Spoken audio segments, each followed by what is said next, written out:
नमस्ते। चलिए आज बात करते हैं बिजली की दुनिया के एक ऐसे कह सकते हैं गुमनाम हीरो की, जिसके बिना हमारी आज की जिंदगी मतलब सोची भी नहीं जा सकती। ये हर जगह है, पर शायद ही हमारा ध्यान इस पर कभी जाता हो। पता है, एक अंदाजे के मुताबिक सिर्फ हमारे देश के पावर ग्रिड को चलाने के लिए करोड़ों ट्रांसफॉर्मर दिन रात चुपचाप अपना काम कर रहे हैं। जी हाँ, हम बात कर रहे हैं ट्रांसफॉर्मर की।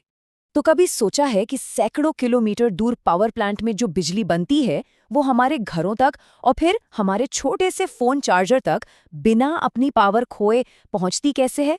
भाई, इसका जवाब एक बहुत ही सिंपल लेकिन शानदार डिवाइस में छिपा है, और वो है ट्रांसफॉर्मर।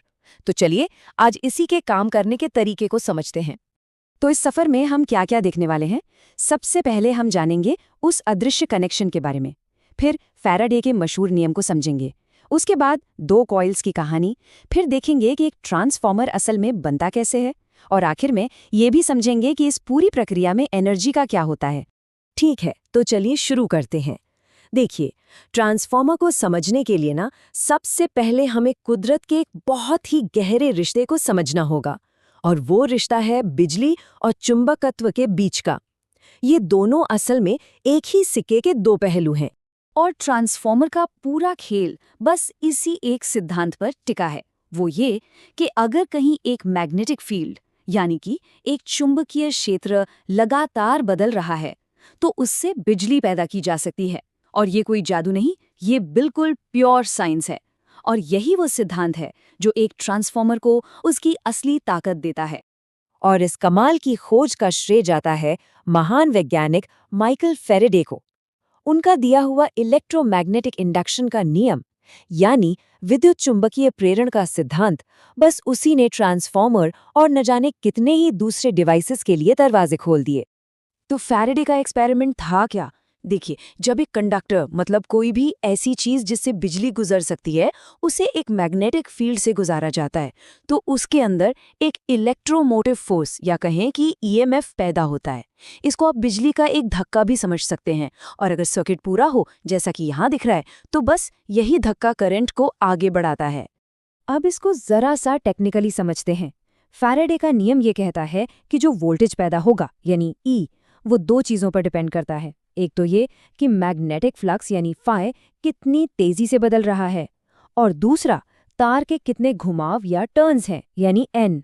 मतलब सीधा सा हिसाब है, जितने ज्यादा टर्न्स और जितनी तेजी से मैग्नेटिक फील्ड बदलेगा, उतना ही ज्यादा वोल्टेज बनेगा। अच्छा, तो ये तो समझ आ गया कि करंट पैदा होता है, पर एक सवाल और है ना? भाई, करंट बहेगा किस तरफ? क्योंकि साइंस में डायरेक्शन यानी दिशा बहुत मायने रखती है।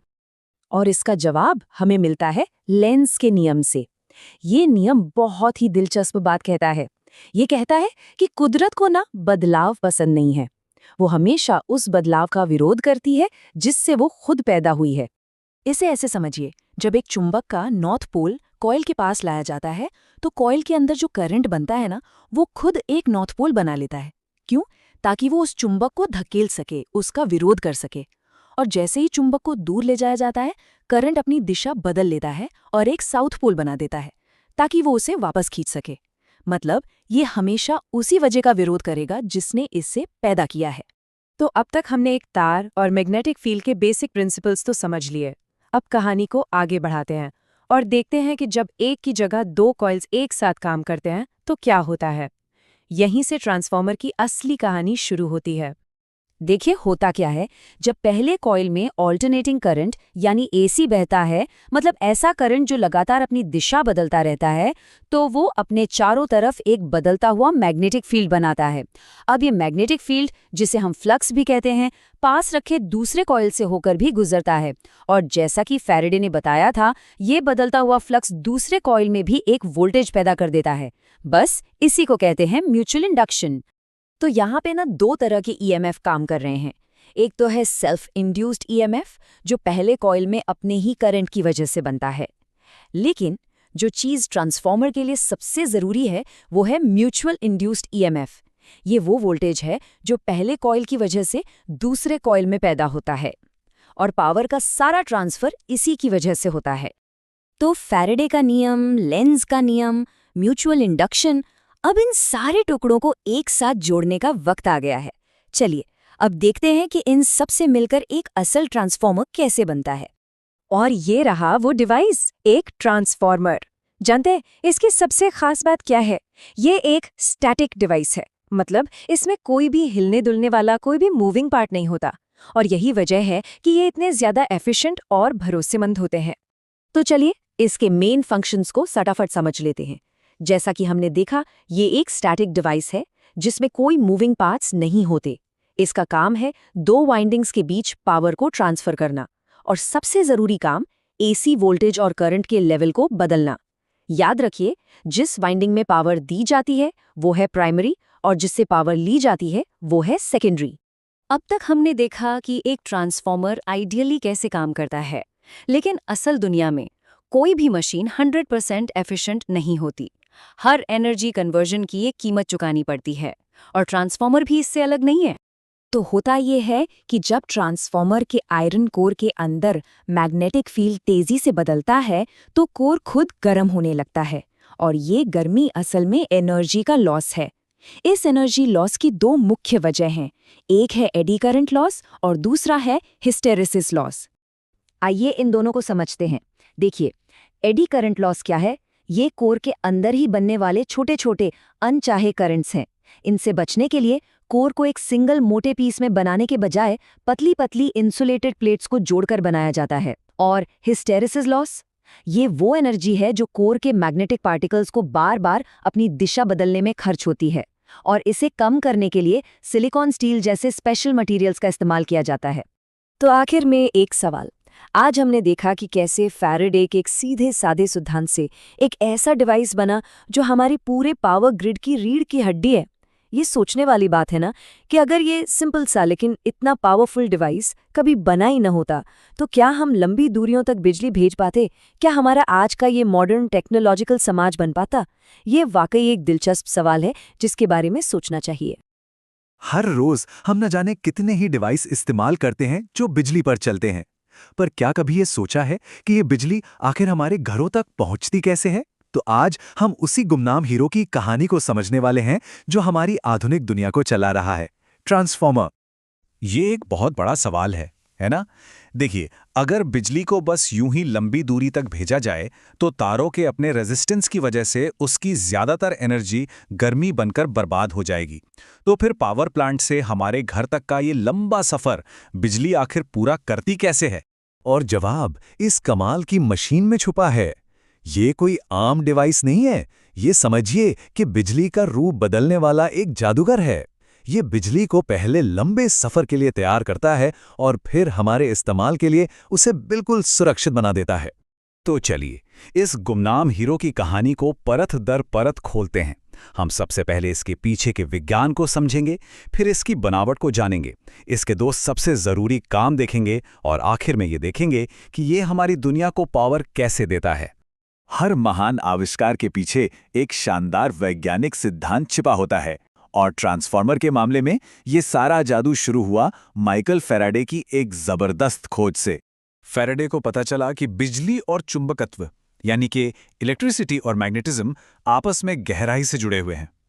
अगर किसी तार के पास एक बदलते हुए मैग्नेटिक फील्ड को रखा जाए तो उस तार में अपने आप वोल्टेज पैदा हो जाता है, बिना किसी सीधे संपर्क के।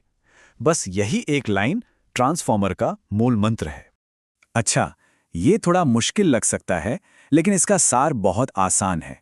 बाईं ओर जो फैराडे का नियम है वो ये बताता है कि हाँ, वोल्टेज पैदा होगा, और दाईं ओर लेंज का नियम बस ये बताता है कि उस वोल्टेज की दिशा क्या होगी, और वो हमेशा उस बदलाव को रोकने की कोशिश करेगी जिसने उसे बनाया है। ये कुदरत का एक बैलेंसिंग एक्ट है, और यही चीज ट्रांसफॉर्मर को इतना स्थिर और भरोसेमंद बनाती है। तो इस सब का निचोड़ क्या है? बस इतना कि ऊर्जा को एक जगह से दूसरी जगह भेजने के लिए हमेशा छूने की जरूरत नहीं होती। इसे एक अदृश्य मैग्नेटिक फोर्स के जरिए भी भेजा जा सकता है, और बिना छुए एनर्जी का ये ट्रांसफर ही ट्रांसफॉर्मर टेक्नोलॉजी की नींव है। चलिए अब थ्योरी से आगे बढ़ते हैं और असल मशीन के अंदर झांक कर देखते हैं कि आखिर ये बनती कैसे है। पहली नज़र में ये थोड़ा कॉम्प्लेक्स लग सकता है, लेकिन असल में एक ट्रांसफॉर्मर बस 3 बहुत ही सरल हिस्सों से मिलकर बना है, जो एक साथ मिलकर अपना काम करते हैं। तो होता यह है कि प्राइमरी वाइंडिंग में बिजली आती है, जिससे एक मैग्नेटिक फील्ड बनता है। फिर ये आयरन कोर एक हाईवे की तरह इस मैग्नेटिक फील्ड को सीधा सेकेंडरी वाइंडिंग तक पहुंचाता है और वहां पर एक नया वोल्टेज पैदा हो जाता है। बहुत सरल, लेकिन उतना ही प्रभावशाली। और सबसे हैरान करने वाली बात यह है कि तारों के ये दोनों कॉइल एक दूसरे को कभी छूते नहीं हैं। इनके बीच कोई सीधा इलेक्ट्रिकल कनेक्शन होता ही नहीं है। सारी बातचीत, सारा काम उस अदृश्य मैग्नेटिक फील्ड के जरिए होता है। ये इसे एक बहुत ही सुरक्षित और कुशल डिवाइस बनाता है। अब जरा इस आयरन कोर को और करीब से देखते हैं। ये लोहे का कोई एक ठोस टुकड़ा नहीं है। इसे पतली पतली एक दूसरे से अलग की गई परतों में बनाया गया है। पर ऐसा क्यों किया जाता है? इसकी वजह है एक प्रॉब्लम जिसे एडी करंट्स कहते हैं। ये छोटी छोटी घूमने वाली धाराएं होती हैं जो कोर के अंदर ही पैदा हो जाती हैं और गर्मी के रूप में कीमती ऊर्जा को बर्बाद करती हैं। लैमिनेशन यानी ये पतली परतें इन धाराओं के रास्ते को तोड़ देती हैं, जिससे ट्रांसफॉर्मर कहीं ज़्यादा एफिशिएंट बन जाता है। ये एक बहुत ही स्मार्ट इंजीनियरिंग सॉल्यूशन है। तो अब जब हम इसकी बनावट समझ गए हैं तो सवाल उठता है कि ये करता क्या है। असल में ट्रांसफॉर्मर के 2 मुख्य काम होते हैं। एक ट्रांसफॉर्मर या तो वोल्टेज को स्टेप अप कर सकता है यानी बढ़ा सकता है, या फिर स्टेप डाउन कर सकता है यानी घटा सकता है।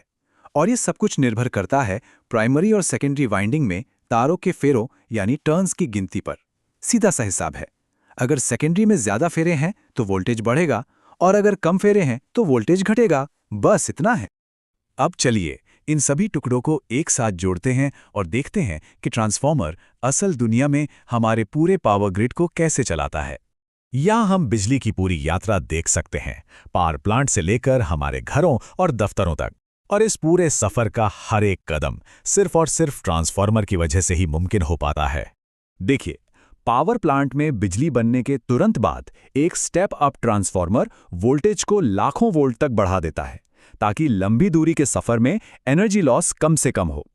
फिर शहरों के पास बड़े सबस्टेशनों पर स्टेप डाउन ट्रांसफॉर्मर इसे कम करते हैं और आखिर में हमारे मोहल्ले में लगा ट्रांसफॉर्मर इसे हमारे उपकरणों के लिए सुरक्षित लेवल पर ले आता है। तो सबसे जरूरी बात क्या है? ट्रांसफॉर्मर हमें दोनों चीजें देता है, लंबी दूरी के लिए कुशल हाई वोल्टेज ट्रांसमिशन और हमारे घरों में सुरक्षित इस्तेमाल करने लायक लो वोल्टेज पावर। इसके बिना हमारा पावर ग्रिड काम ही नहीं कर सकता। ट्रांसफॉर्मर ने 100 साल से भी पहले ऊर्जा की दुनिया में एक क्रांति ला दी थी। यह हमें सोचने पर मजबूर करता है, आज ऊर्जा के क्षेत्र में वो अगला बड़ा आविष्कार क्या होगा जो हमारी दुनिया को ठीक उसी तरह से बदल कर रख देगा। हर गली के कोने पर, हर पावर स्टेशन में एक गुमनाम हीरो है जो चुपचाप अपना काम कर रहा है, ट्रांसफॉर्मर। ये हमारी बिजली की दुनिया का, कह सकते हैं, छिपा हुआ दिल है। पर सवाल यह है कि आखिर इसके अंदर होता क्या है? आइए इसी को समझते हैं। ये एक ऐसा डिवाइस है जो हमारे घरों से लेकर बड़ी बड़ी इंडस्ट्रीज तक हर चीज को पावर देता है। लेकिन इस मेटल के बॉक्स के अंदर कुछ बहुत ही अहम डिजाइन से जुड़े फैसले लिए जाते हैं और यही फैसले तय करते हैं कि ये काम कैसे करेगा। तो असली सवाल यही है कि वो फैसले हैं क्या? अब अलग अलग तरह के ट्रांसफॉर्मर्स को समझने से भी पहले एक चीज समझना बहुत जरूरी है कि इनका जो कोर होता है, मतलब इनका जो दिल है, वो आखिर बनता कैसे है। सारी कहानी की शुरुआत असल में यहीं से होती है। तो ठीक है, अब थोड़ा और गहराई में चलते हैं। सबसे पहली बात जो दिमाग में आती है वो ये है कि ट्रांसफॉर्मर का जो कोर है वो मेटल का एक सॉलिड टुकड़ा क्यों नहीं होता। इसका जवाब छिपा है 2 चीज़ों में, लैमिनेशन और स्टैकिंग। और यहीं पर एक बहुत ज़रूरी टर्म आता है, स्टैकिंग फैक्टर। सीधे साधे शब्दों में कहें तो ये बस ये बताता है कि कोर का कितना हिस्सा असल में मैग्नेटिक काम कर रहा है और कितना हिस्सा यूं कहें कि इंसुलेशन जैसी चीज़ों के लिए इस्तेमाल हो रहा है। देखिए ये काम कैसे करता है। कोर जो है वो असल में पतली पतली इंसुलेटेड परतों से मिलकर बना होता है। इन्हीं को लैमिनेशन कहते हैं। ऐसा करने से एनर्जी लॉस कम होता है और ये जो स्टैकिंग फैक्टर का फॉर्मूला है AN/AG, ये हमें यही बताता है कि ये तरीका कितना असरदार है। तो ये फैक्टर होता कितना है? आमतौर पर इसकी रेंज होती है 0.9 से लेकर 0.99 तक। इसका सीधा सा मतलब ये हुआ कि एक अच्छी ट्रांसफॉर्मर का कोर 90 से 99% तक असली मैग्नेटिक मटेरियल होता है। चलिए अब आते हैं हमारे दो मेन डिजाइन पर और पहले दावेदार से मिलते हैं। ये है कोर टाइप ट्रांसफॉर्मर। इसे हम एक तरह का क्लासिक और एकदम सीधा साधा डिजाइन कह सकते हैं। कोर टाइप ट्रांसफॉर्मर को बनाने के लिए एल शेप और आई शेप की लैमिनेशंस का इस्तेमाल होता है। इसमें दो मेन लिम्ब या भुजाएं होती हैं और वाइंडिंग इन्हीं के ऊपर लपेटी जाती हैं, और जब ये एल और आई शेप की पत्तियां साथ में जुड़ती हैं तो कोर तैयार हो जाता है। तो संक्षेप में इसके खास पॉइंट्स क्या हैं? पहली बात, वाइंडिंग कोर को चारों तरफ से घेरती हैं। दूसरी, वाइंडिंग के लिए दो लिम्ब होते हैं। इसमें लो वोल्टेज वाइंडिंग कोर के ज्यादा पास होती है और हाई वोल्टेज उसके ऊपर, और ये वाइंडिंग दोनों ही लिम्ब्स पर होती हैं। और अब बारी है दूसरे दावेदार की, शेल टाइप। ये वाला डिजाइन थोड़ा ज्यादा प्रोटेक्टिव और कह सकते हैं कि थोड़ा कॉम्प्लेक्स भी है। शेल टाइप को बनाने के लिए ई शेप और आई शेप के लैमिनेशंस इस्तेमाल होती हैं। यहाँ सबसे बड़ा फर्क ये है कि इसमें 3 लिम्ब होते हैं, और ये जो ई और आई शेप की पत्तियां हैं ये एक दूसरे में इंटरलॉक हो जाती हैं, जिससे एक शेल मतलब एक कवच जैसा स्ट्रक्चर बन जाता है। तो इसकी खास बातें क्या हैं? देखिए, यहाँ कोर जो है वो वाइंडिंग को बाहर से घेरता है। इसमें 3 लिम्ब्स होते हैं, लेकिन वाइंडिंग सिर्फ बीच वाले लिम्ब पर होती है, और इसमें अक्सर सैंडविच स्टाइल वाइंडिंग का इस्तेमाल होता है। मतलब हाई और लो वोल्टेज वाइंडिंग की लेयर्स एक के ऊपर एक होती हैं। इन दोनों के बीच के इस फर्क को समझने का एक बहुत ही बढ़िया तरीका है। ऐसा सोचिए कि कोर टाइप अपनी वाइंडिंग को स्लीव्स यानी आस्तीन की तरह पहनता है, वहीं शेल टाइप अपने कोर को एक कवच या आर्मर की तरह पहनता है। तो ठीक है, अब वक्त है इन दोनों की आमने सामने की टक्कर का। चलिए देखते हैं कि परफॉर्मेंस के कुछ जरूरी पैमानों पर ये दोनों डिजाइन एक दूसरे के मुकाबले कहाँ टिकते हैं। तो ये तुलना कुछ ऐसी दिखेगी। एक तरफ है कोर टाइप जिसमें वाइंडिंग बाहर की तरफ है, और दूसरी तरफ है शेल टाइप जहां कोर ने वाइंडिंग को घेरा हुआ है। तो पहला सवाल, किस डिजाइन में मैग्नेटिक फ्लक्स का लीकेज यानी रिसाव ज्यादा होता है? ये एफिशिएंसी के लिए एक बहुत ही जरूरी सवाल है। कोर टाइप में क्या होता है, मैग्नेटिक फ्लक्स का रास्ता लंबा होता है और इसी वजह से लीकेज भी ज्यादा होता है। वहीं दूसरी तरफ शेल टाइप में फ्लक्स के लिए 2 रास्ते बन जाते हैं, तो रास्ता छोटा हो जाता है और लीकेज फ्लक्स भी काफी कम हो जाता है। अगला जरूरी सवाल, कूलिंग और मेंटेनेंस का क्या? मतलब किस डिजाइन को ठंडा रखना ज्यादा आसान है? इस मामले में कोर टाइप साफ तौर पर बाजी मार लेता है, क्योंकि इसकी वाइंडिंग्स बाहर की तरफ होती हैं, तो हवा से इनकी कूलिंग आसानी से और असरदार तरीके से हो जाती है। शेल टाइप में वाइंडिंग्स अंदर की तरफ होती हैं, तो उन्हें ठंडा करना कहीं ज्यादा मुश्किल काम है। और अगर मैकेनिकल बैलेंस यानी बनावट की मजबूती की बात करें तो कौन सा डिजाइन ज्यादा बैलेंस्ड है? यहाँ भी कोर टाइप ट्रांसफॉर्मर को ज्यादा मैकेनिकल बैलेंस्ड माना जाता है। इसकी वजह यह है कि इसकी सिमेट्रिकल वाइंडिंग का जो अरेंजमेंट होता है वो फोर्सेस को ज्यादा बराबर तरीके से बांटता है, जिससे वाइब्रेशन और स्ट्रेस दोनों कम होते हैं। तो फिर आखिरी फैसला क्या हुआ? सच तो ये है कि कोई एक विनर नहीं है। ये पूरी तरह इस बात पर डिपेंड करता है कि काम क्या है। हर डिजाइन के अपने फायदे हैं तो अपने नुकसान भी। चलिए इस पूरी टक्कर को एक नज़र में समेटते हैं। कोर टाइप, लीकेज ज्यादा लेकिन कूलिंग आसान और मैकेनिकल बैलेंस भी बेहतर। इसीलिए ये बड़े बड़े पावर ग्रिड्स और हाई वोल्टेज एप्लीकेशंस के लिए एकदम सही है। दूसरी तरफ है शेल टाइप, लीकेज कम लेकिन कूलिंग मुश्किल, और इसीलिए ये अक्सर छोटे मोटे चार्जर या पावर सप्लाई जैसे कम वोल्टेज वाले इलेक्ट्रॉनिक्स में इस्तेमाल होता है। तो बात यह है कि इंजीनियरिंग हमेशा ट्रेड ऑफ्स यानी लेन देन की कहानी होती है। एक चीज पाने के लिए दूसरी छोड़नी पड़ती है। तो ये सोचना कितना दिलचस्प है कि हम अपने आसपास जिन डिवाइसेस का इस्तेमाल करते हैं उनके अंदर कौन से छिपे हुए डिजाइन से जुड़े फैसले हैं जो उन्हें पावर दे रहे हैं।